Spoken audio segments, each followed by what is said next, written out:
the Foreign Marriage Act, and provisions for OCI card holders under the Citizenship Act that constitute a self-contained part to grant entitlements based on registration, recognition of foreign marriages. My lords, I will briefly describe the first two sets of points and then deal with the third first, because nobody has Now dealt let's with see the the third summary of submissions. yet. I beg your pardon, my lord? Let's go through the summary of submissions now. Yes, my lords.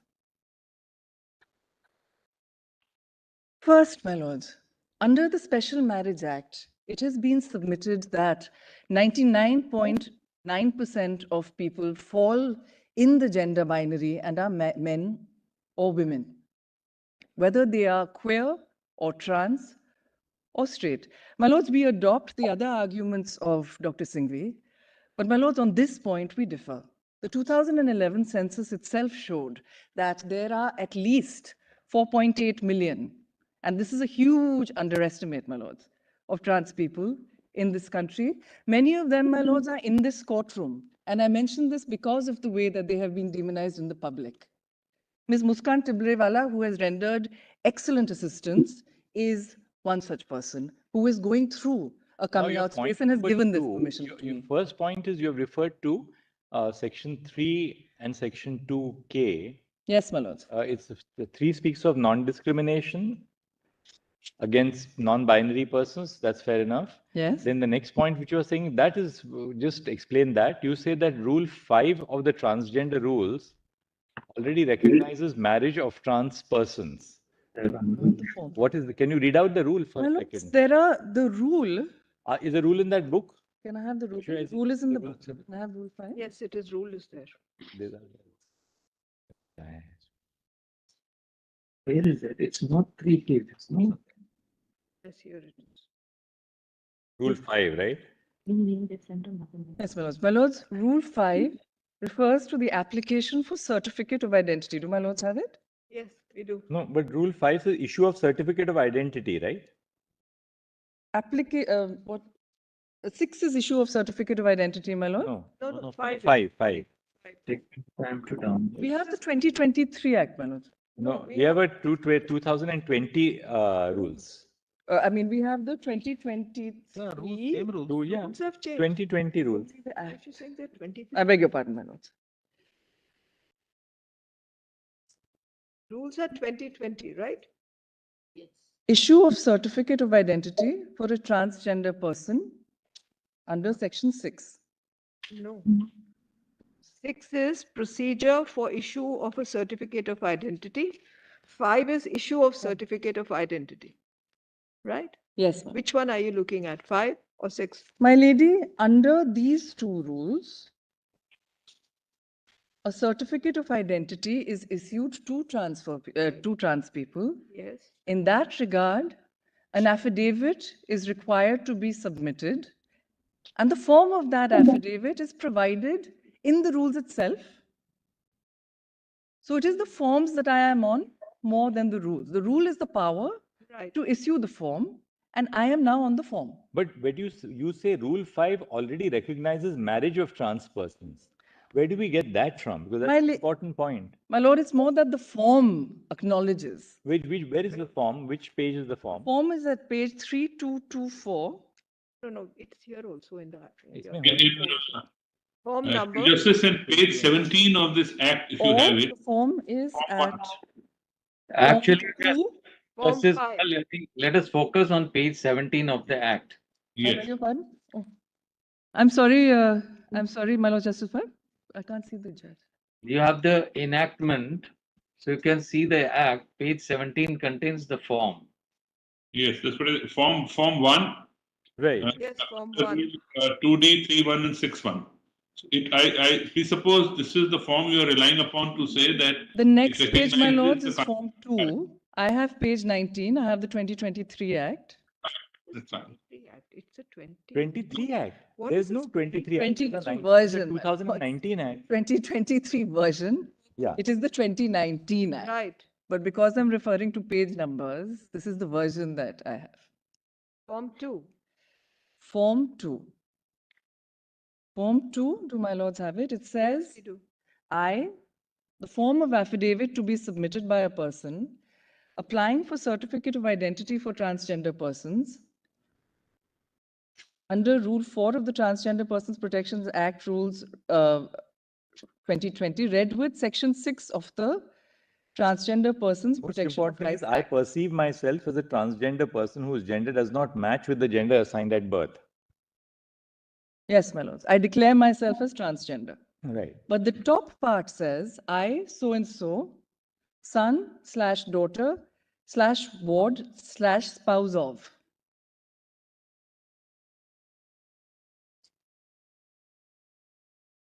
Right. So a person who is already in a marital relationship Yes. can therefore seek a gender reassignment, like Or by a virtue of form. self-declared identification.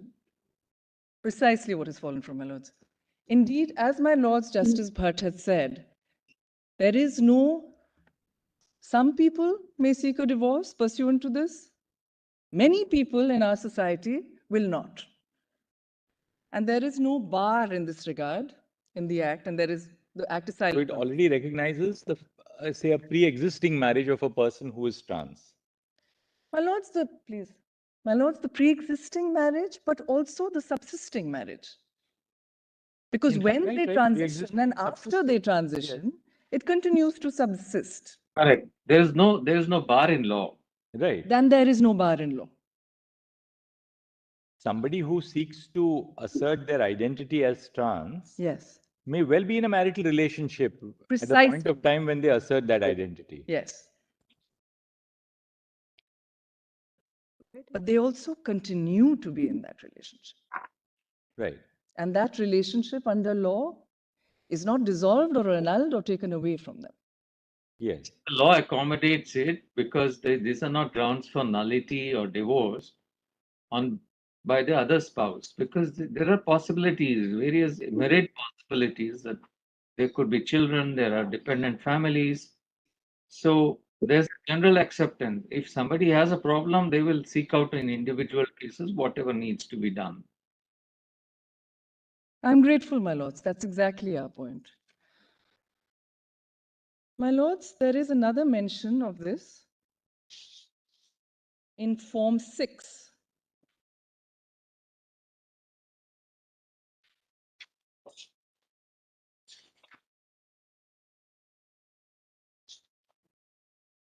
And the illustrative list of documents on the next page includes a marriage certificate at item 12.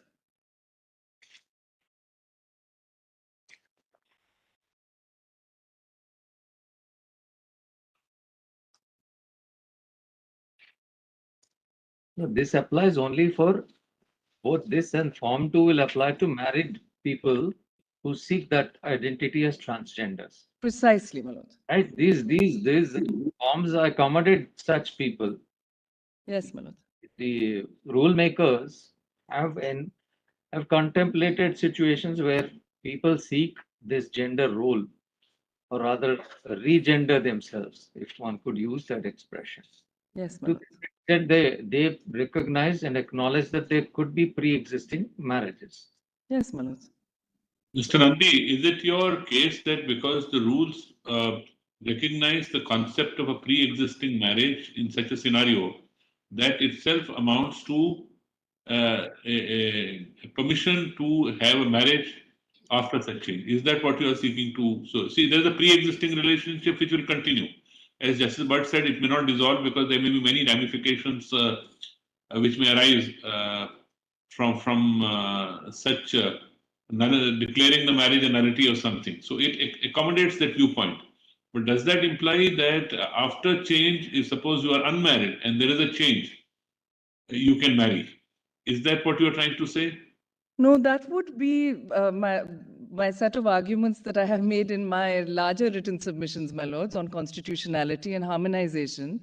But my lords, that is precisely right. What I am saying right at this point is that the state already recognizes through delegated legislation and the forms that have been issued under that delegated legislation, some trans marriages, and that some at the moment is restricted to marriages that were pre-existing prior to my declaration of identity Be clear or that transition ma- biologically. the marriage recognition is Yes, between the marriage was solemnized at a time when both parties were not trans. Neither of them were trans. True. But it subsists because Yes. there is no bar-in-law as had fallen from my lords. Let me complete. Perhaps there is no ground for divorce in marriage laws. Therefore, there is a recognition of the fact that once somebody finds himself in this situation, we will not disturb it. Because once you start disturbing, there could be other consequence. So you recognize that situation. Yes, That is one thing to accommodate in the form of rules or even forms. No, we are not talking about rules. We are looking at forms. yes, my lords. If we are to transform that into substantive provision and work backwards, as it were, there should be some statutory support for that. Yes, my lords. Because unless you state that, for instance, Section 3 or whichever provision says there shall be no discrimination, and then goes on to say in what aspects, like you You have in can Section still continue 47 to be of married. Disabilities Act. So Yes, what ma'am. are the rights and what are the obligations, what rights of these persons who claim these identities, and what are the obligations of society? The legal obligations are also spelled out.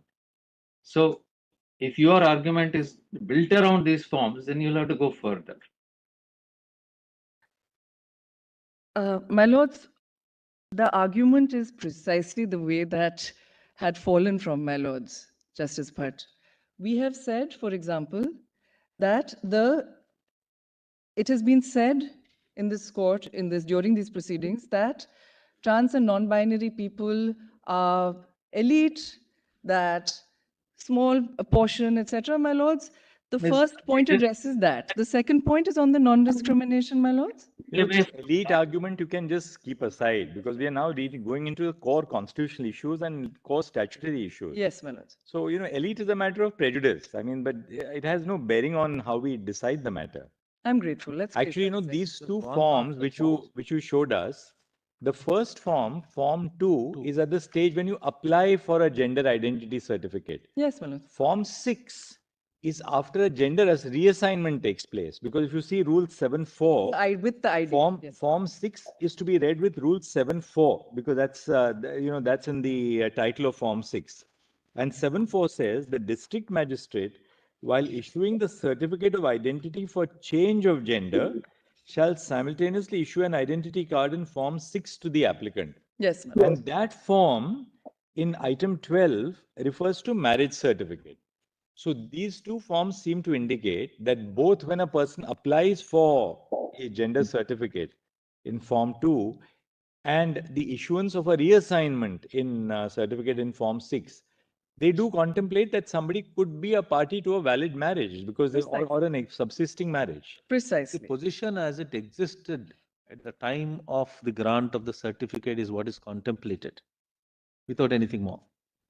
But also, as my lord, the Chief Justice had pointed out, that after the gender reassignment surgery is done, the situation is different. Correct. This is And then, No, but Ms. Nandi, if you see the Act also, yes, my lady. Section Yes, it is. 5, 6, they refer to application for certificate of identity. They refer to issuance of certificate. 7 talks of change in gender and specifically says that it is, if you will read that an application may be made along with the details of the institution where the person has undergone surgery. So the whole idea is so that the certificate can be revised.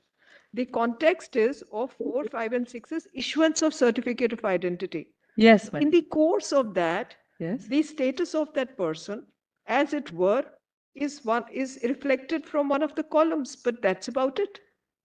So how do you propose to take it further? My lady, the Build your point is this. My lady, what I am saying is this. is that the law recognizes under Section 2K the range of gender identity. In Section 3, if we may come to that,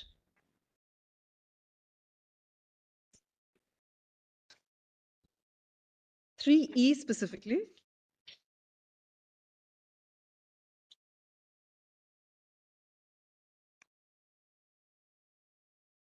Yes, please. prohibition against discrimination, 3E says the denial or discontinuation of or unfair treatment with regard to access to or provision or enjoyment or use of any goods, accommodation, service, facility, benefit, privilege, or opportunity dedicated to the use of general public or customarily available to the general public. So it's a broad non-discrimination provision. In addition, and this is my third point, that this is not happenstance. You're right, it's not happenstance. Because of Nalsa, my lady. But then this is a right which is available under 15(2) to some extent. Precisely, I'm grateful to Don't my need- Lord's Justice, but this is Don't need a NALSA. 15(2) encapsulates that. It's a wide horizontal right, right? So, I mean, to take your logic, let us go to Rule 5. Rule 5 talks of issue of certificate of identity. Right? It says the certificate, number 3, sub-rule 3, certificate of identity issued under sub-rule 1 shall be the basis of change of gender as well as the name and photograph if so necessitated in all such official documents as provided in Annexure 1. Now, Yes. what is Annexure 1? We don't have that in this. Annexure 1 is perhaps what is at page 23. It refers to Annexure 1, brother. Card issue date, signature Annexure of one is there, Annexure same 1 thing, is the page- illustrative list of official documents referred to in the name of the official document. It's titled Annexure 1, as my lady has pointed out, above the table. Page Part of 23. Form 6. It is Annexure 1. No, it's not. It's a part of Annexure 1. Annexure 1 is not part of No. Form 6, it's an independent annexure. And this is something relatable to Rule 5. Yes. So, just to take the thought further, Ms. Nandi, not Yes, my everyone lord. has a marriage certificate. Not everyone has a marriage certificate. Yes, my lord. You agree? Yes, my lords. Not everybody has a marriage certificate. Some transgender marriages continue to subsist. No, I'm not talking of that. I'm talking generally. Yes, my lords. Matrimonial, Yes, not everyone has a marriage certificate. because marriage certificate is a civil kind of form which is not mandated by any personal law. There is no compulsion except maybe in some states Absolutely. certificate. The only Absolutely. certificate which is mandated is under the Special Marriage Act, because that is the only form of marriage between those two classes of persons who belong to different communities, right? So a marriage certificate itself might pose a problem for anyone. Yes, my lords. Yes. My lords, I am only pointing out the current situation and Yes. pointing out that currently that there are some transgender marriages that at the point of transition are recognized to subsist. There are other transgender marriages that are not. Either they do not have the marriage certificate, or they cannot marry the person they love only because of the timing. That is my point, my lords. See, that point is, I mean, you have made your point, but the point, there is a distinction, which is that those who are married as not transsexuals, as heterosexual couples, a heteronormative based marriage, so to say, later turns out to be one where one recognizes her gender not as a female or male, but as a transgender person. At that stage, the law enables this much, and it also does not upset the pre-existing. Yes, my lord. Exactly. Now your dilemma is the next step, which is Yes. that having recognized the pre-existing relationship, you have not enabled two transgender persons to come together and celebrate their union in Yes. matrimony. That is your dilemma. Yes, my lord. Where you're saying, no, you can't locate that within the enact. Yes. To the We are extent not. that We the are law not. recognizes this, Purpose of but you have to go beyond that, and there you have to fall back on the same arguments which are made by your predecessors. By many counsel before me and by me, but I will not repeat them in the interests of brevity, my lords. But that is precisely, my lords, what our burden is, to discharge the burden of constitutionality as it relates to the argument that goes beyond the forms. And my written submissions, my longer written submissions, which is in compilation 1, address all of those arguments as well, my lords. What is the next point? The next point, my lords, is just to say that this is not happenstance, that the Transgender Act of the Union, not so long ago, only 4 years ago, was enacted pursuant to NALSA. And what NALSA says at para 119, and I've reproduced the part for convenience, that therefore gender identity becomes a very essential component which is required for enjoying civil rights by this community, viz. the right to vote, the right to own property, the right to marry. On workability, my lords,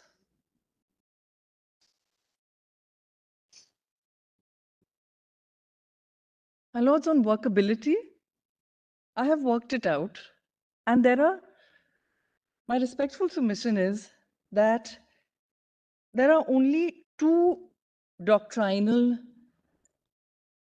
principles that need to be applied for a minimal reading in. The first is this, that husband and wife should not be collapsed into the same category, my lord. And there should not be one gender neutral category of spouse. Because the heightened protections that are given to women emerging from Article 15.3 are there for a reason. So what we have proposed in this note, but the reason we didn't file it because we would like to hear what the other side has to say. But this is the current another note.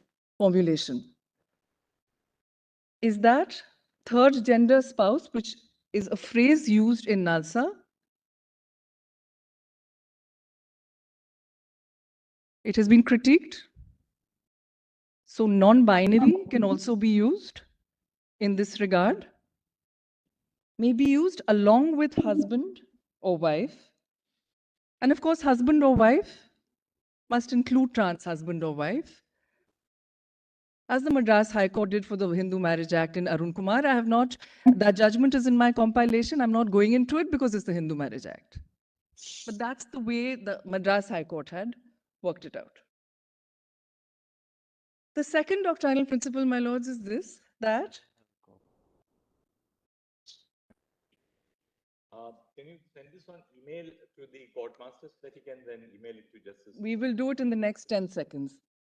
We weren't planning to hand it over, my lords, but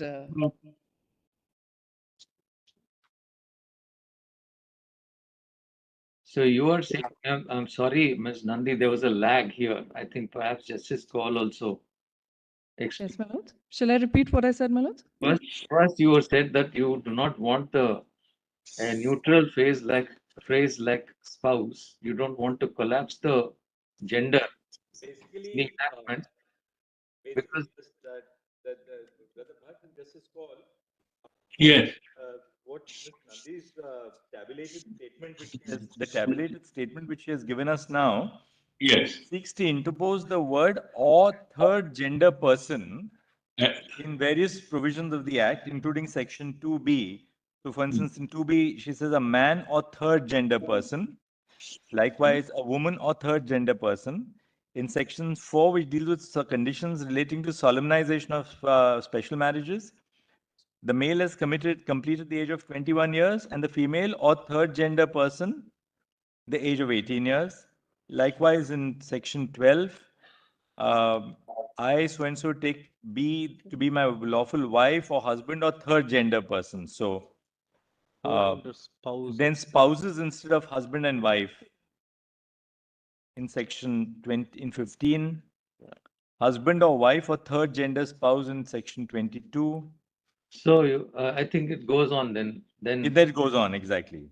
So Just to then, emphasize, my lords, that I used third gender because it comes from Nalsa and it has precedent in law. But it has been critiqued by the communities. And so non-binary would serve just as well. Non-binary person or non-binary spouse. Ms. Nandi, so then you Lord. commit that the approach of the Madras High Court should be adopted in regard to all this. We understand that. The only question is, where do you perceive the conflict between your position and the position by the predecessor council? Because that is something we have to iron out. Yes, my lords. My lords, the Madras High Court supports this workability note only to the extent that man or woman includes trans man and trans woman.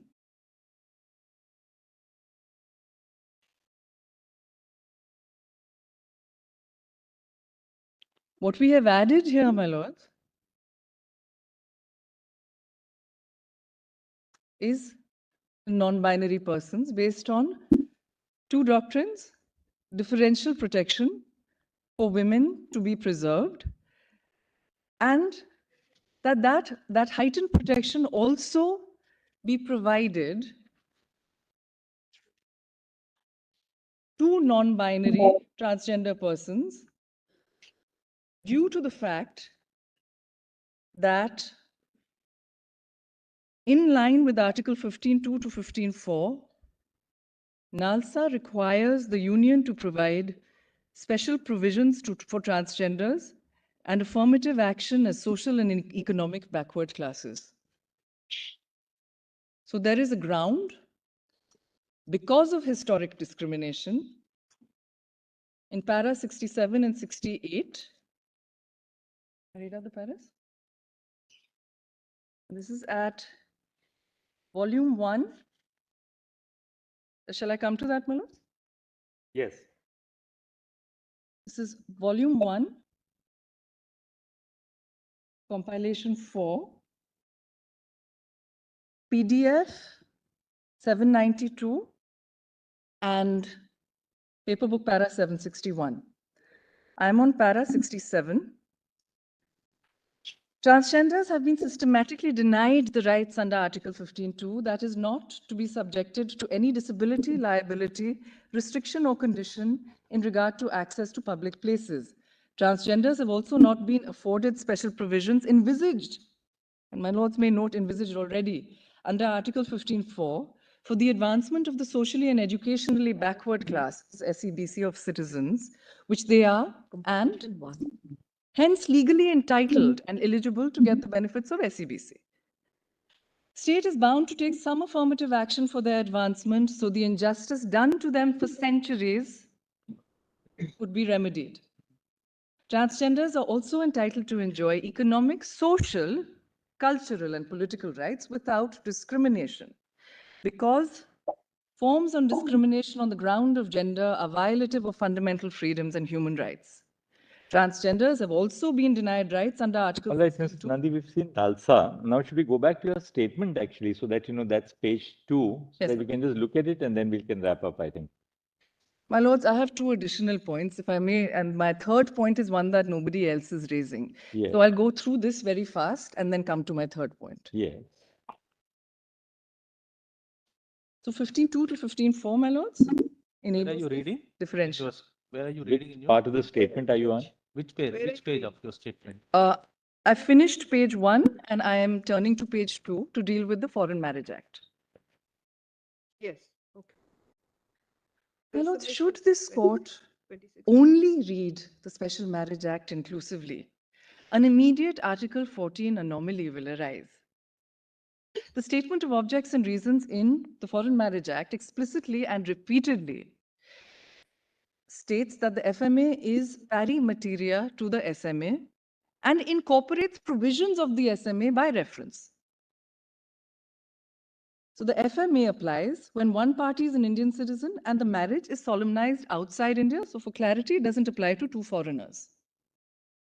However, the same Indian foreign couple may come to India to marry under the Special Marriage Act, because the judgment that I have placed on record, and I've only placed one, it is of 2023 by Justice Pratibha Singh, and she has detailed the other case law that also says the same thing. And it holds that even two foreigners, male and female, can marry under the Special Marriage Act, because Section 4 uses the term any two persons and not citizens.